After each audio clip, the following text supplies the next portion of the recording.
galera, vamos lá, nosso contagem regressiva TRT de Minas, nossa dica, nossa contagem regressiva de número 26 de Direito Administrativo, e hoje eu vou trazer uma dica light, para a gente só pegar mais um tópico do nosso edital, mas não é nada do outro mundo, uma dica bem tranquila.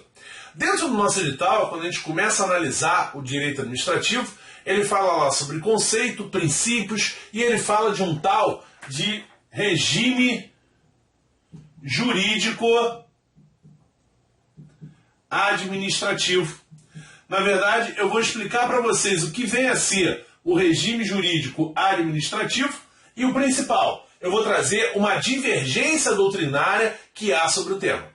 Bom, o regime jurídico administrativo, o que é? O que seria o estudo do regime jurídico administrativo? Na verdade, a gente já sabe que o direito administrativo ele é um ramo do direito público, onde o Estado, onde a administração tem privilégios, tem prerrogativas especiais que nós, particulares, não temos.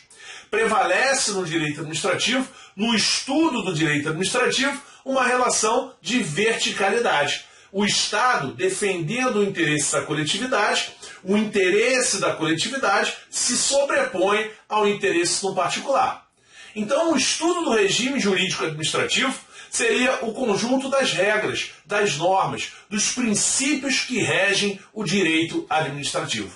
Na verdade, o estudo do regime jurídico administrativo seria o estudo do conjunto de prerrogativas e de limites do Estado na relação com o particular. É óbvio que da mesma forma que eu dou privilégios ao Estado, eu também tenho que limitar essas prerrogativas do Estado.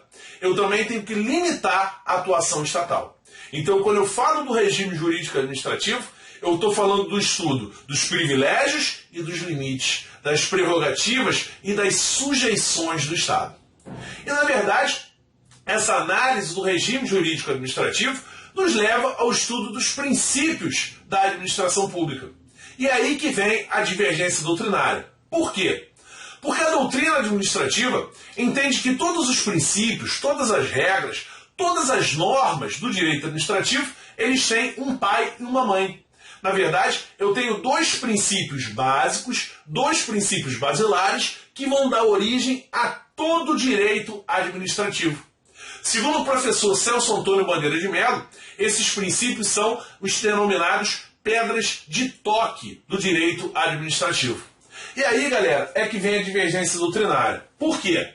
Segundo o professor Celso Antônio Bandeira de Mello, acompanhado da doutrina majoritária, o estudo do regime jurídico administrativo ele teria origem no estudo do princípio da supremacia do interesse público e no princípio da indisponibilidade do interesse público. Como eu falei para vocês, o estudo do regime jurídico administrativo seria o estudo das prerrogativas e das sujeições, das limitações do Estado na relação com o particular. Então, para o professor Celso Antônio, acompanhado da doutrina majoritária, a supremacia do interesse público daria origem às prerrogativas, aos privilégios do Estado na relação com o particular. E o princípio da indisponibilidade do interesse público daria origem às limitações do Estado. O interesse público ele é indisponível. A administração, o administrador, ele nunca pode abrir mão de atender esse interesse. Então seria uma limitação do Estado.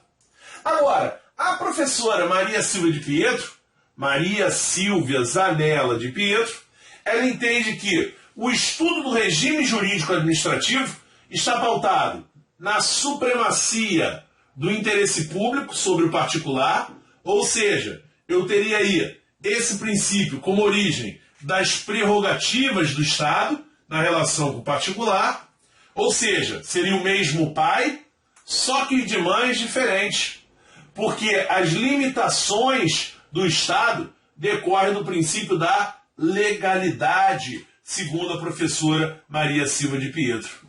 Então é aqui que está a divergência doutrinária. Gustavo, na hora da prova, se a banca não citar qual é o autor e perguntar quais são os princípios basilares do regime jurídico administrativo, a Carlos Chagas, normalmente ela tende a ficar com o professor Celso Antônio Bandeira de Mello, supremacia e indisponibilidade. Mas na hora da prova, se citar o autor, você tem que saber. Se não citar o autor, é só ler as alternativas. Porque se eles não citarem o autor, eles não podem botar esses dois numa alternativa e esses dois em outra. Senão a questão é nula. Então, é só analisar as alternativas. Normalmente, a banca vai seguir a corrente majoritária, vai seguir o professor Celso Antônio Bandeira de Mello. Mas se ele não citar o nome do autor, lê as alternativas. O fato é que eu não posso ter uma alternativa com esses dois e outra com esses dois. Senão, a questão deve ser anulada. Beleza? Então, dica de hoje, tranquila, e isso cai em prova. Princípios da administração, eu não vou nem dar dica. Por quê? Porque a Carlos Chagas, quando traz questão sobre princípio, é mamão com açúcar. Não tem como errar. A única coisa que você pode se enrolar, talvez você não conhecesse, é essa história do regime jurídico administrativo. Beleza, galera? Então, tranquilo, até a nossa dica de número 19, até o nosso próximo encontro semana que vem. Valeu, galera! Pé no acelerador, acelerando os estudos, porque faltam 26 dias para a nossa prova. Até a próxima. Grande abraço.